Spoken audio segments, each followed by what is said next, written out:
Which players can you get at value in your fantasy football drafts? That's what we're going to talk about in today's video. A quick PSA, if you could please like this video and subscribe to the channel, that would be fantastic. It is June 30th.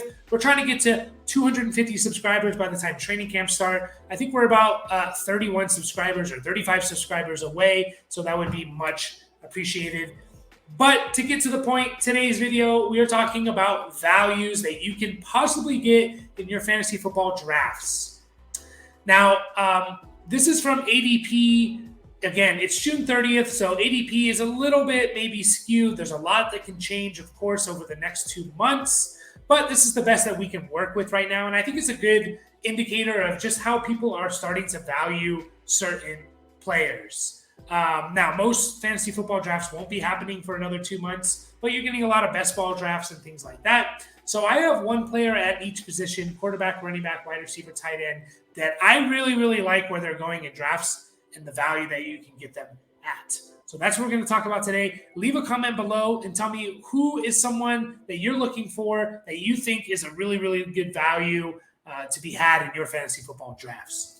The first position we're starting at is the quarterback position, and we are starting with Geno Smith. You can see his stats below there in 2022, almost 4,300 passing yards, 30 touchdowns, 11 interceptions, 366 rushing yards, and a rushing touchdown. That was good for QB5. Now, part of the reason he was QB5 last year is because he played in every game.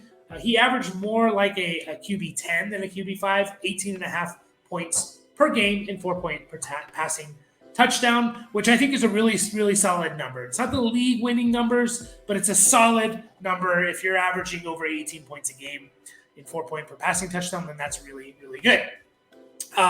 Geno Smith currently, according to NFFC ADP, Geno Smith is currently the QB 13, and he's going all the way in round 10. So that basically means whether you're in a 10-team or 12-team league, that every team can draft a quarterback, and Geno Smith can still be sitting there. So you can maybe even wait longer than round 10 and pick up Geno Smith as your starting quarterback. And I just think the value there is really, really good. Again, the guy was QB5 last year. He put up really solid numbers. One of only 4 quarterbacks last year to throw for 30 touchdowns. I think it was like Mahomes, Burrow, Allen, and Geno Smith were like the only 4 quarterbacks to throw for 30 touchdowns.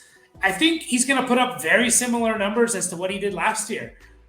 They brought in and they drafted maybe the best receiver in this class in JSN. So now you have a third wide receiver there, which makes me feel even more comfortable with Geno, because if something happens to Lockett or Metcalf, JSN to me is a really good fit to kind of fit into that offense. And he's a really good third option. Geno Smith gives you a solid rushing floor, as you can see there, 366 yards rushing. It's nothing to draft him. You're not drafting him because he's a rusher, but that comes out to about 20 yards a game. That's 2 points per game that he's getting. That's 50 yards passing. That's a half a touchdown in 4-point per passing touchdown leagues that he's giving you on the floor. And I just see this guy finishing as a top 12 quarterback once again, and he's not being drafted that way.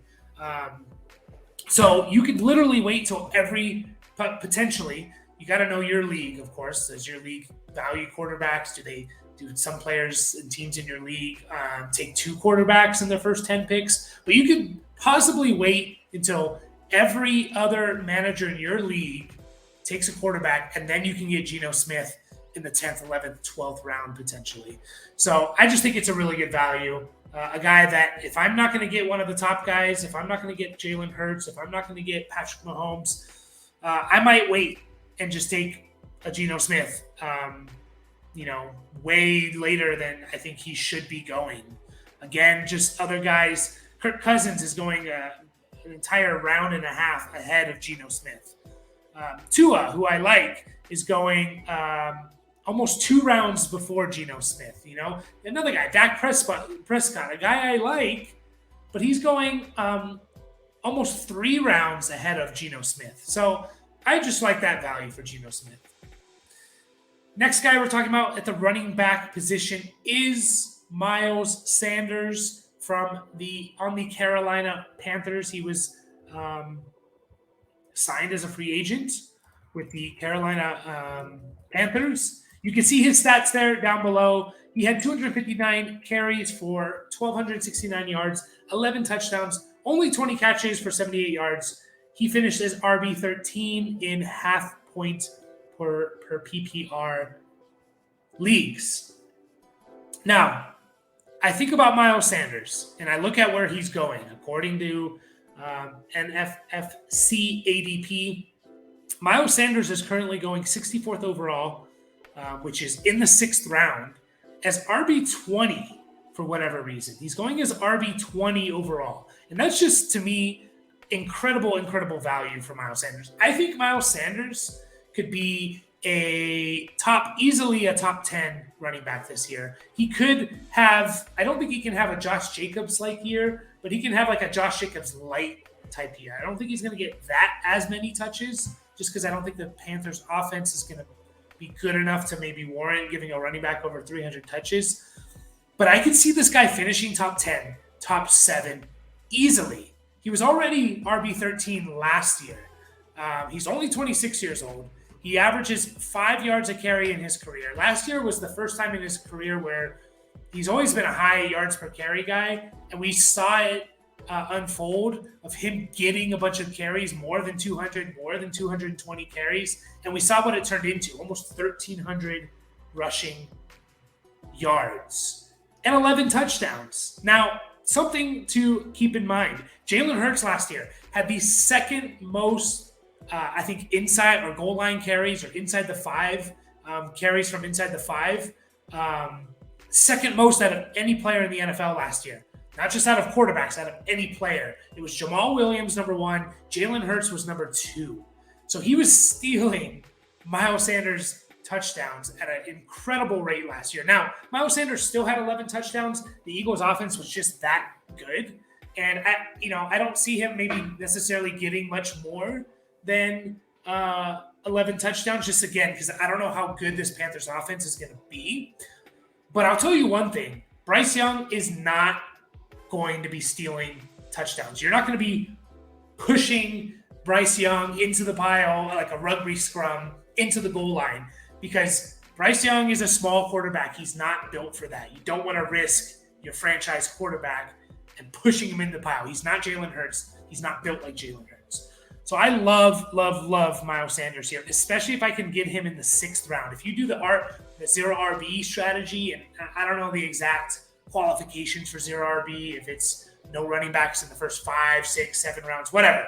Let's just say you start off your draft with 4 receivers and a stud tight end, or 4 receivers and a quarterback, and Miles Sanders is your first running back that you can get in the 6th round. You're going to be winning leagues if he stays healthy. I guarantee it. Panthers love him. They didn't do anything else at the running back position. Chuba Hubbard's there. What is it? Raheem Blackshear. They didn't really do anything else besides bring in Miles Sanders, and they gave him a pretty solid contract, especially for a running back these days. Now, I think where you can see improvement for Miles Sanders, because I think around 1,300 yards, 11 touchdowns is a safe bet for him, unless that Panthers offense is a lot better than we expect. But I think we can see, and we're already hearing the rumors, we can see him increase as a pass catcher. He only had 20 catches last year. The Eagles were lowest in the NFL in targets to running backs, at 61 targets to running backs. That's it, 61. That's why Miles Sanders only had 20 catches. It's not that he can't catch. It's just that the Eagles don't throw the ball. They had 61 targets to running backs last year, which was the lowest in the NFL. Think about Bryce Young. Who was his number 1 receiver at Alabama last year? It was a running back. It was Jahmyr Gibbs. Bryce Young, as a rookie quarterback, he could be doing a lot of checkoffs, a lot of dump offs.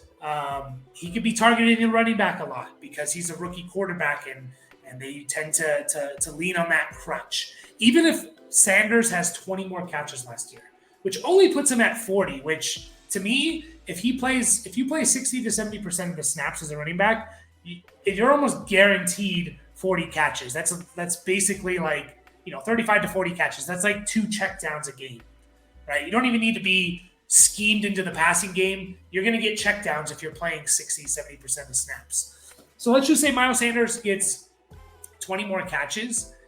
Last year, if he had 20 more catches, he would have been a top 7 running back. This guy is going to have a really good year, and people are drafting him outside of the top 15. They're drafting him as RB20. That's crazy in my opinion. I'm going to be targeting Miles Sanders in the 5th, 6th round of this year's draft if it stays like this. And I recommend all of you guys do too. Next up on the list, wide receiver Diontae Johnson. You can see his stats there down below, 2022 stats. Kind of a down year for him. 86 catches, 882 yards, 0 touchdowns was the killer. 0 touchdowns, which is insane for how many targets he had.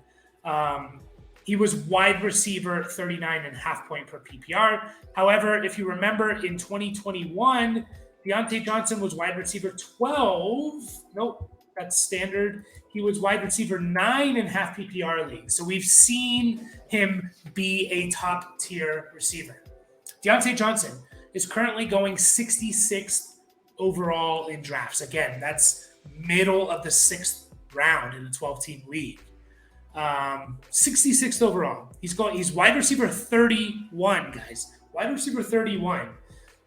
He's going around guys like Tyler Lockett, Brandon Ayuk, Mike Williams, and I like those 3 guys. Not to say I don't like those guys, but think about their situations. Lockett is, he has Metcalf and JSN there.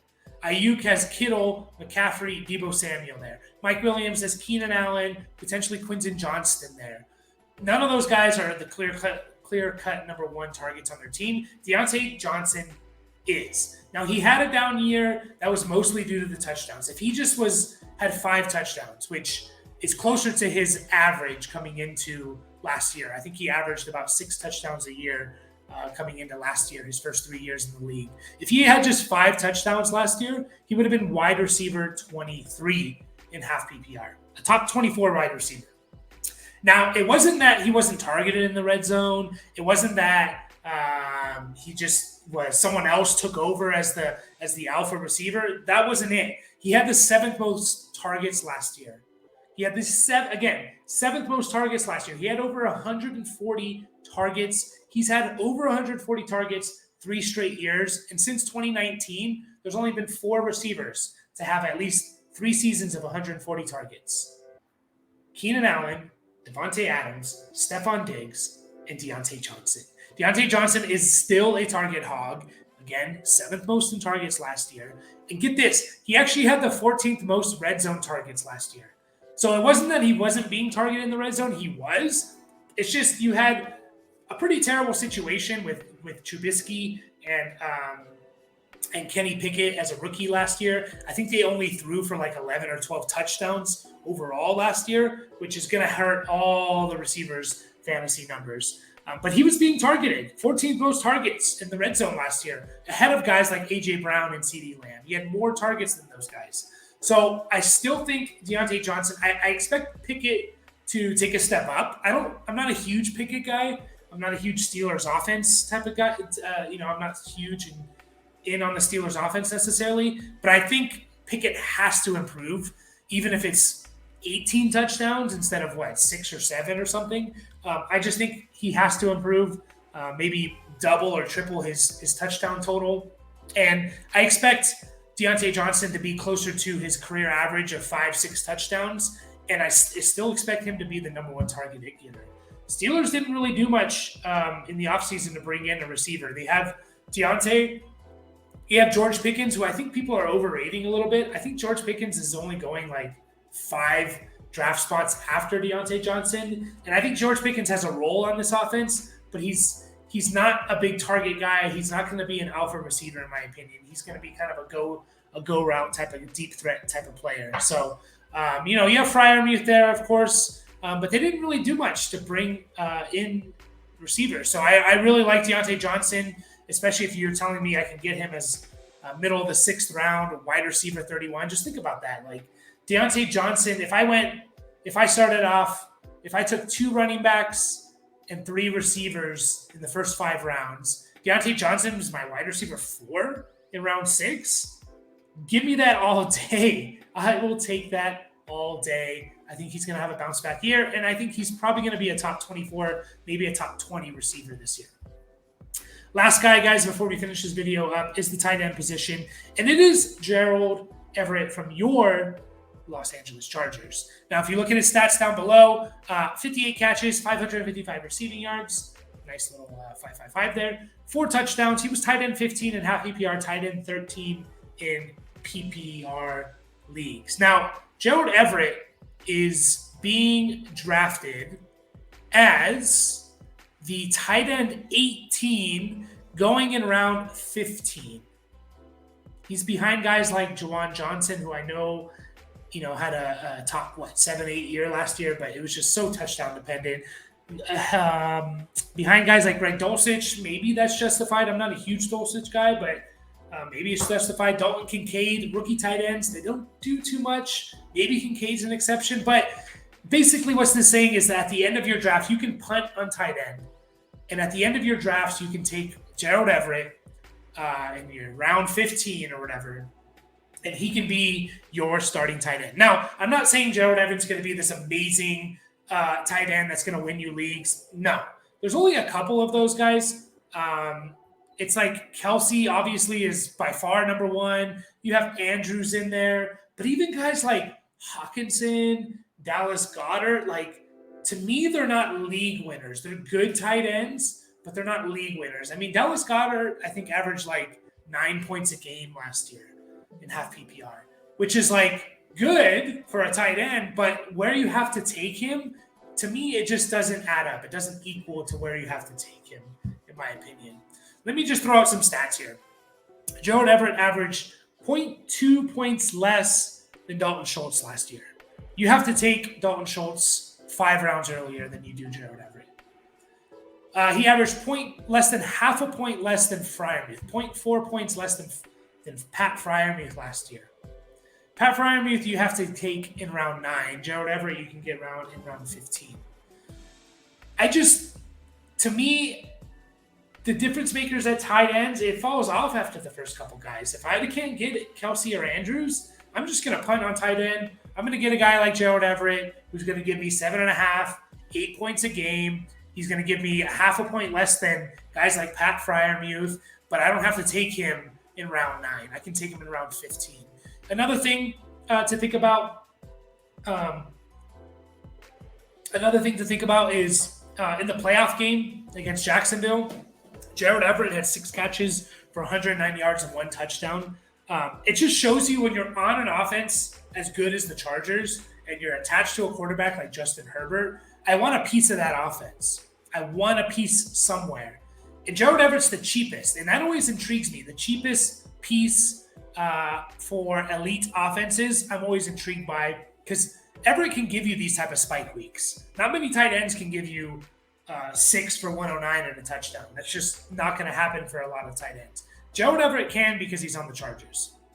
Last thing to think about before we wrap this video up is tight ends under Kellen Moore. Kellen Moore was the offensive coordinator for the Cowboys for 4 years, from 2019 to 2022. His tight ends in consecutive years finished at tight end 12, tight end 14, tight end 3, tight end 10. So the tight end was pretty heavily involved in Kellen Moore's offense. Is that more Dak or Kellen Moore? We'll see. But basically, 3 of the 4 years that Moore was an offensive coordinator, he had a top 12 tight end. So I think it's a good chance that Everett finishes as a top 12 tight end once again. And you can get him at the end of your drafts for basically nothing. So there you have it, guys. Those are my 4 guys that I really like at current value right now. We'll probably do another one of these in the middle of the month just to see how ADP has changed, because there's other guys I like as well at value. It's not just these 4 guys. There's other guys out there. And we'll make another video at guys that I think are overvalued, going too high in my opinion. Appreciate it. Again, if you could like this video, subscribe to the channel. We're going to be putting out Dynasty content for you all year long. We're here for you. We'll answer questions for you. Appreciate it, guys. And we will catch you all